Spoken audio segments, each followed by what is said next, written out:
So, this morning I got up and I was blessed by having my boys.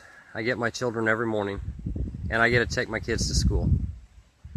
And I dropped my children off, and my plan this morning was to come back home, and I was going to sit down because right now I'm writing my 9th book.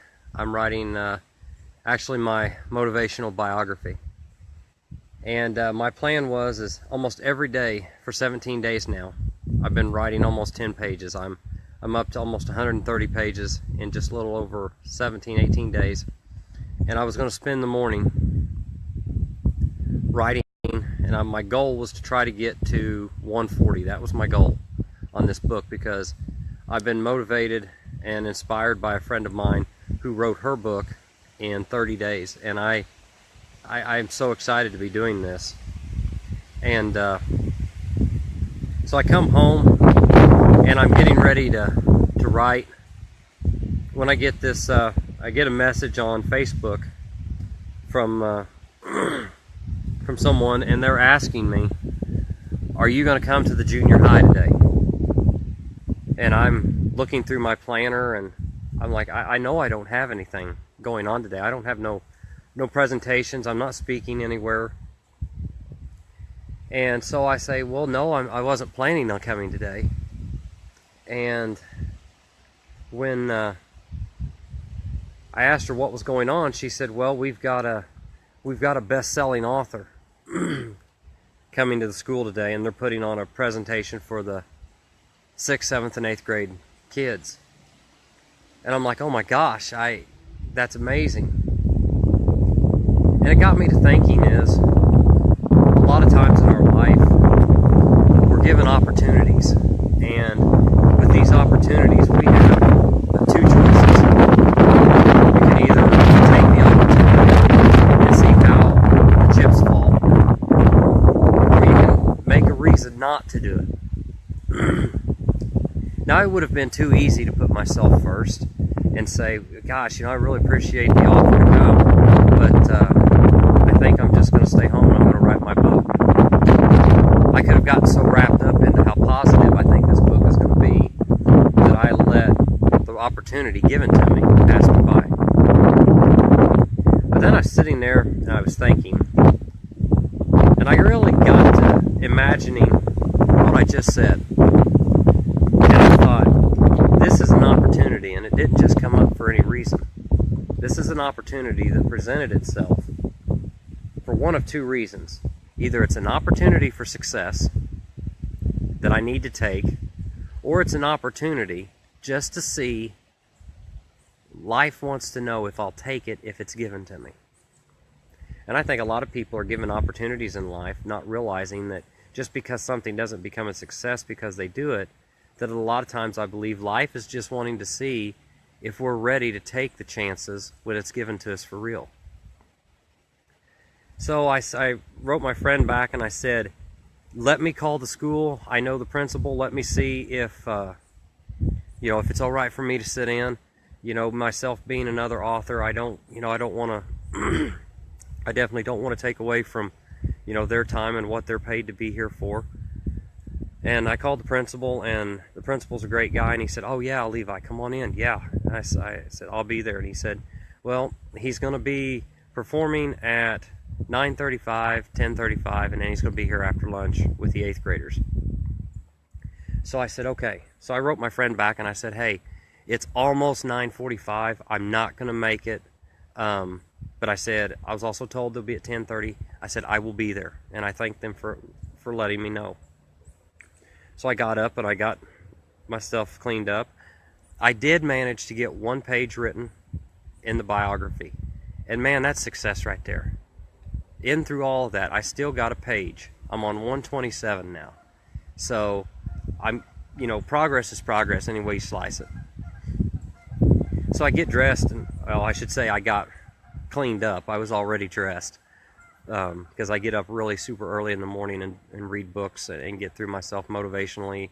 I've got this routine, and I got myself out the door and I made it to the junior high, and I had my notebook and my pen because if there's anything that I see that this author's doing that is really grabbing kids, I want to try to make my own version of it.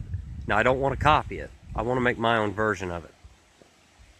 And so I go in and I sit down, and everybody's looking at me, and everybody knows who I am. And I'm like, hey, I'm just here to sit in the corner, and I'm just gonna watch. And I was very humbled to just be allowed to be there. And so this gentleman, I'll just say it was a multiple New York Times best-selling author, Richard Paul Evans, who's wrote the Michael Vey series of books. Just an absolutely phenomenal guy. I mean, really good with the kids, really entertaining. And he began to speak, and it was an amazing program. He talked about how his main character, Michael V, had Tourette's syndrome, how he also had it, and just really touched the kids. And it gave me some insight on how to better connect with my own audience. See, it would be easy for me to say that I don't want to learn. Well, I'm already an author. I've already scratched Amazon's top 100, and I've got 9 books myself, and I travel across the country and put on presentations. But I was humbled to be there at Richard's presentation. I was proud to be there. I was glad to see someone else in this business that I'm also in going out there and making it happen. But here's where life threw a little curveball. Trying to get out the door to get there, I left my wallet at home. And I usually don't ever go anywhere without my wallet. So as I was getting out of the car, when I leaned out of the seat, I felt I had my wallet gone. That's where my business cards were.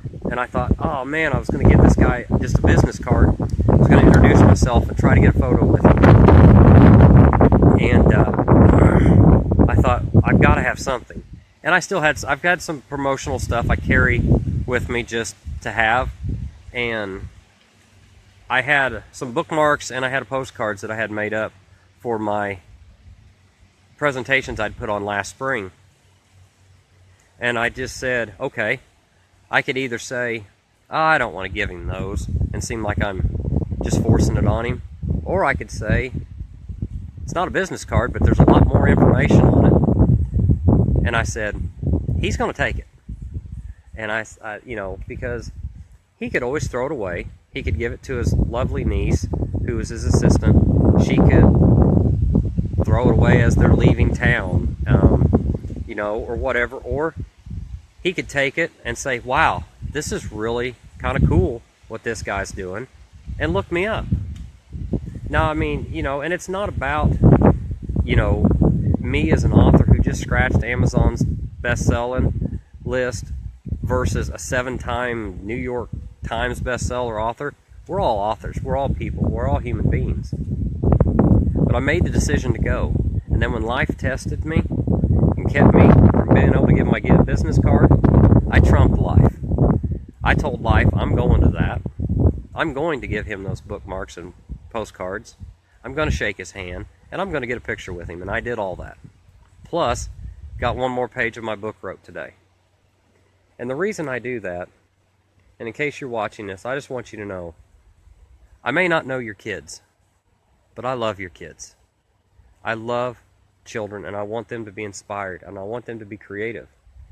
And if your children are in junior high, they're in high school, as a motivational speaker, I want you to know, I love your kids. I've gone from being homeless. I've been divorced twice. I've lost my daughter. I've been bankrupt. I've been foreclosed. I've been sued and lost for something that I didn't even do. I've been with no money. I've gone hungry. And I want to do this for a living. I want to travel to your school. I want to give my presentations. I want to talk about Barney and Lexi. I want to talk about writing. I want to come to your junior high or high school, and I want to talk about what I've gone through to become what I believe is a success. What I've done to become one. Sitting there and watching Mr. Evans, I saw nothing that I couldn't do. And Mr. Evans put on an amazing presentation. And if Mr. Evans, Richard, if you're watching, my hat's off to you, man. It was great. I loved how you connected with those children.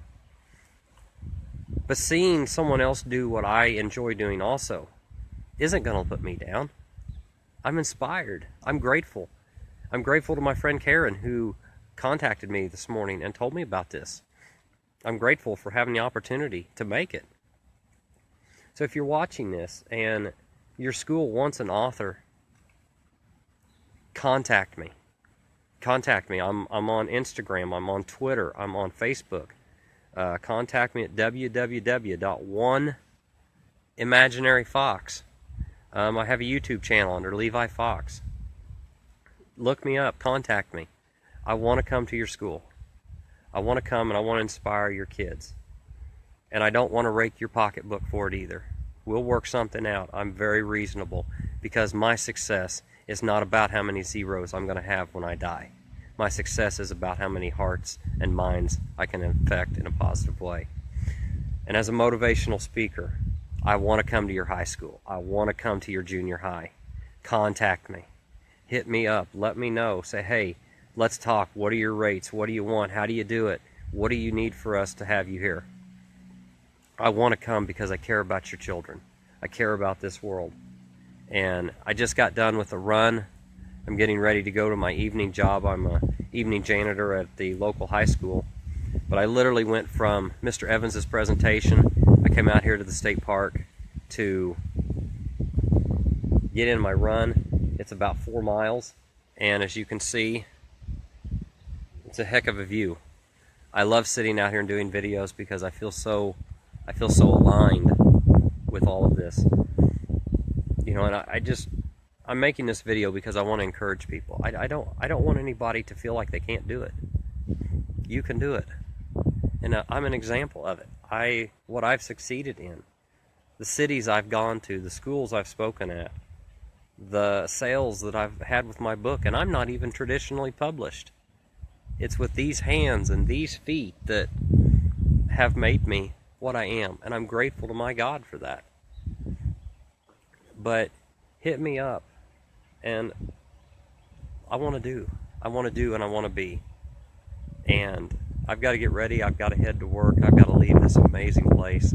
But I'm blessed to have the job right now that helps me cover the extra means that my writing isn't yet.